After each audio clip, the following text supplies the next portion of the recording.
अस्सलामुअलैकुम। आज Iran versus America और इसराइल की जंग का 28वां दिन है और हर गुजरता दिन के साथ सिचुएशन और ज़्यादा सीरियस होती जा रही। ईरान, अमेरिका और इसराइल के दरमियान जो टकराव शुरू हुआ था, अब वो धीरे धीरे एक फुल स्केल वार की तरफ बढ़ता नजर आ रहा है। इस पूरी सिचुएशन में सिर्फ मिलिट्री एक्शन ही नहीं बल्कि political statement, diplomatic effort, economy impact और ग्लोबल रिएक्शन सब कुछ एक साथ चल रहा है। सबसे ज्यादा वायरल होने वाली चीज जो आज सामने आई है वो है ईरान की तरफ से एक सिंबॉलिक गेस्चर। जी हाँ, सोशल मीडिया पर ऐसे विजुअल सामने आ रहे हैं जहां ईरान के एरोस्पेस फोर्स के लोग मिसाइल पर ब्लू मार्क से लिख रहे हैं, thank you people of India. ये विजुअल ईरान के मुंबई कॉन्सुलेट और ईरानियन स्टेट मीडिया ने शेयर किया। ये एक ऐसा मोमेंट था जो इमोशनल भी था और पॉलिटिकल भी, क्योंकि एक तरफ जंग चल रही है और दूसरी तरफ एक कंट्री दूसरे कंट्री के अवाम को ओपन अप्रिशिएट कर रही है। इसके पीछे का कंटेक्स्ट समझना भी जरूरी है। इंडिया ट्रेडिशनली एक बैलेंस्ड फॉरेन पॉलिसी फॉलो करता है जहां ये वेस्ट एशिया के तमाम कंट्रीज के साथ रिलेशन मेंटेन करता है, लेकिन ईरान का ये गेस्चर क्लियरली एक मैसेज देता है कि वो इंडियन पब्लिक सेंटीमेंट को एक्नॉलेज कर रहे हैं। ये भी मुमकिन है कि यह एक सॉफ्ट पावर स्ट्रैटेजी हो जहां ईरान दुनिया को ये दिखाना चाहता है कि उसके पास इंटरनेशनल पब्लिक सपोर्ट भी है। दूसरी तरफ ईरान ने और बड़ा दावा किया है कि उसने 10 लाख से ज़्यादा ग्राउंड ट्रूप्स मोबिलाइज कर लिए हैं। अगर ये सच है तो ये किसी भी वक्त एक लार्ज स्केल ग्राउंड वॉर को सिग्नल हो सकता है। रिपोर्ट ये भी कह रही है कि अमेरिका ग्राउंड इन्वेजन कंसिडर कर रहा है, लेकिन ऑफिशियल लेवल पर अभी तक व्हाइट हाउस ने यह क्लियर किया है कि फिलहाल ऐसा कोई प्लान नहीं है। फिर भी जो ट्रूप्स मूवमेंट्स हो रहे हैं वो सिचुएशन को और टेंस बना रहे हैं। America reportedly 10,000 additional troops west Asia भेजने का प्लान कर रहा है। इसमें इन्फेंट्री यूनिट और आर्मर्ड व्हीकल्स भी शामिल हो सकते हैं। ये ट्रूप्स उन फोर्सेस के साथ ज्वाइन करेंगे जो ऑलरेडी रीजन में मौजूद है, जैसे कि 5,000 मरीन्स और 2,000 पैराट्रूपर्स जो 82nd एयरबोर्न डिवीजन से है। ये सब कुछ एक क्लियर इंडिकेशन है कि अमेरिका अपनी मिलिट्री प्रेजेंस स्ट्रॉन्ग कर रहा है, चाहे वो ऑफिशियली ग्राउंड वार डिनाई कर रहा हो। ईरान के अंदर भी सिचुएशन काफी रैपिडली चेंज हो रहे हैं। यूथ रिक्रूटमेंट में अचानक से सर्ज देखने को मिला है। बहुत से लोग आर्मी ज्वाइन करने के लिए अप्लाई कर रहे हैं। ये एक टिपिकल वार टाइम रिएक्शन होता है जहां नेशनलिज्म और डिफेंस का जज्बा लोगों को मोटिवेट कर रहा है और ईरान अपनी इंटरनल स्ट्रेंथ को बिल्ड कर रहा है, जो फ्यूचर कॉन्फ्लिक्ट के लिए काफी इंपॉर्टेंट फैक्टर हो सकता है। सबसे क्रिटिकल डेवलपमेंट जो ग्लोबल थ्रेट को इम्पैक्ट कर रहा है वो है स्टेट ऑफ हॉर्मुज़ का इशू। ईरान के आर्मी ने अनाउंस किया है कि उन्होंने शिपिंग रूट पर रेस्ट्रिक्शन लगा दिया है, खासकर उन कंट्रीज के लिए जो यूएस और इसराइल के अलायंस है। स्टेट ऑफ हॉर्मुज़ दुनिया के सबसे इंपॉर्टेंट ऑयल ट्रांसिट रूट में से एक है। अगर ये रूट डिस्टर्ब होता है तो ग्लोबल ऑयल प्राइसेस पर इसका असर डायरेक्ट पड़ता है। ऑलरेडी रिपोर्ट आ रही है कि कुछ शिप्स को वापस टर्न कर दिया गया है और कुछ वेजल्स को वार्निंग देकर रोक दिया गया है। इवन चाइनीज कंटेनर शिप भी रिपोर्टेडली वापस लौट गए हैं डिस्पाइट ईरान के एश्योरेंस के। इसका मतलब यह है कि ग्राउंड रियलिटी बहुत अनप्रिडिक्टेबल है। इस अनसर्टेनिटी की वजह से ऑयल प्राइसेस ऑलरेडी $110 पर बैरल क्रॉस कर चुके हैं, जो ग्लोबल इकोनॉमी के लिए एक बड़ा कंसर्न माना जा रहा।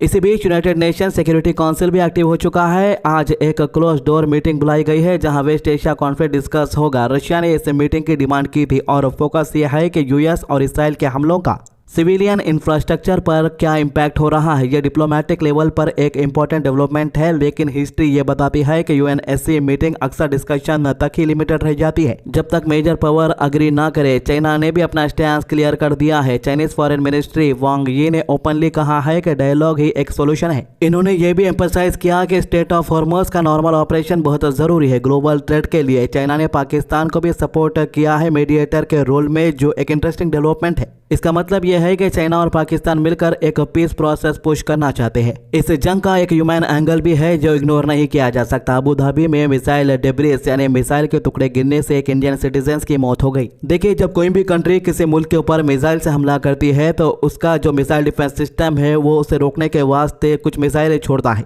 यानी इंटरसेप्ट करने के वास्ते। जब वो इंटरसेप्टर उन मिसाइलों से टकराता है तो वो मिसाइल हवा में ही चकनाचूर होकर उसके जो टुकड़े रहते, उसका जो कचरा रहता वो जमीन पर गिरता। और जो मिसाइल ईरान की तरफ से हमले के लिए भेजी जा रही है वो कई टन की है, तो उसका अगर छोटा सा भी टुकड़ा किसी के ऊपर गिरता है कि जाहिर है कि वो घायल होता है। अगर ज्यादा फोर्स से गिरा तो उसकी मौत भी हो सकती है। तो इसी में कुछ इंडियंस की भी मौत हुई है यूनाइटेड अरब इमारात के अंदर। तो इंडियन गवर्नमेंट ने कंफर्म किया है कि बॉडी जल्दी इंडिया लाई जाएगी और एम्बेसी लोकल अथॉरिटीज के साथ कोऑर्डिनेट कर रही है। ये इंसिडेंट दिखाता है कि वार सिर्फ बैटलफील्ड तक लिमिटेड नहीं होती, बल्कि इसका इम्पैक्ट सिविलियंस पर भी पड़ता है, चाहे वो किसी भी मुल्क के हो। मिलिट्री फ्रंट पर भी एस्केलेशन हो रहे हैं। रिपोर्ट के मुताबिक यूएस और इसराइल एयर स्ट्राइक ने ईरान के मेजर स्टील प्लांट को टारगेट किया, जिसमें खुजेस्तान और इस्फहान के इंडस्ट्रियल साइट शामिल है। यह हमला ईरान के इकोनॉमिक बैकबोन को वीकन करने की स्ट्रैटेजी का हिस्सा हो सकता है। इंफ्रास्ट्रक्चर पर हमला करना एक लॉन्ग टर्म प्रेशर क्रिएट करता है।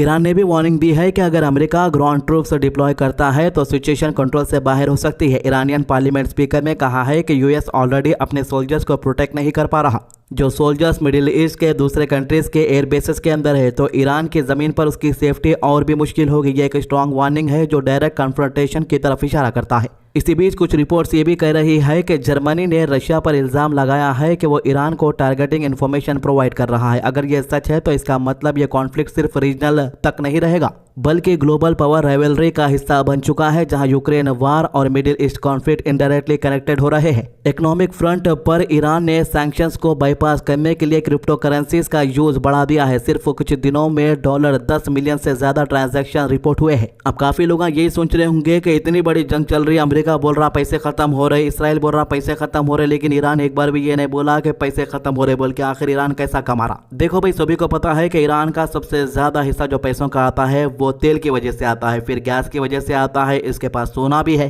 एक और बड़ा चीज जो ईरान के हाथ लग चुकी है वो है क्रिप्टो करेंसीज। ईरान दरअसल क्रिप्टो करेंसी के जरिए पेमेंट कर रहा है दूसरे मुल्कों से हथियार खरीद कर। इससे ईरान की करेंसी पर जो सैंक्शन लगे हैं कोई इफेक्ट नहीं हो रहा है। ये एक नया ट्रेंड है जहां डिजिटल करेंसी वार इकोनॉमी का हिस्सा बन रही है। रिपोर्ट ये भी कह रही है कि ईरान लिंक्ड वॉलेट्स काफी एक्टिव है। वहीं पॉलिटिकल लीडर पर भी फोकस है, खासकर ईरान के सुप्रीम लीडर मुस्तफा खामनेई के एब्सेंस पर। गवर्नमेंट ने क्लैरिफाई किया है कि वो बिल्कुल ठीक है, लेकिन सिक्योरिटी रीजंस की वजह से पब्लिक अपीयरेंस अवॉइड कर रहे हैं। यह भी एक इंडिकेशन है कि थ्रेट लेवल कितना हाई है। इसराइल ने अपनी तरफ से एक क्लियर कर दिया है कि वो अपने हमलों को और इंटेंसिफाई यानी खतरनाक करेगा। डिफेंस मिनिस्टर ने कहा है कि टारगेट एक्सपेंड किए जाएंगे और ईरान को हेवी प्राइस देना पड़ेगा। यह स्टेटमेंट सिचुएशन को और एस्केलेट कर रहे हैं। ईरान ने क्लेम किया है कि 120 से ज्यादा कल्चरल साइट्स डैमेज हुई है, जिसमें म्यूजियम और हिस्टोरिकल बिल्डिंग शामिल है। अगर ये सच है तो ये सिर्फ मिलिट्री नहीं बल्कि कल्चरल लॉस भी है जो लॉन्ग टर्म इम्पैक्ट डालता है। इस पूरी सिचुएशन में एक और इंटरेस्टिंग एंगल है रशिया का economic benefit. Rising oil prices की वजह से रशिया अपना ऑयल फुल प्राइस पर बेच रहा है, जो इसकी इकोनॉमी के लिए रिलीफ है।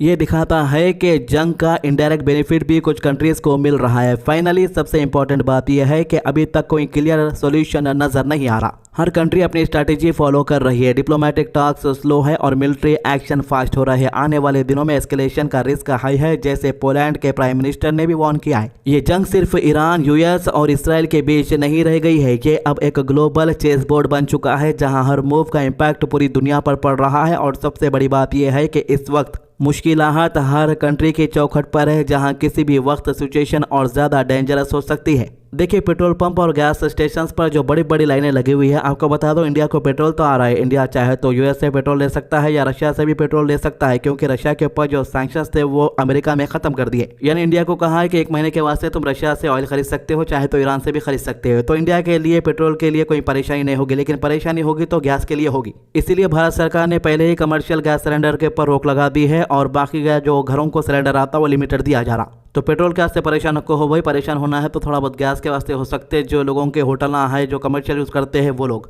तो ये थी इस मामले की अभी तक की अपडेट। हमारे चैनल को सब्सक्राइब कीजिए, वीडियोस को ज्यादा से ज्यादा शेयर कीजिए। अल्लाह हाफिज।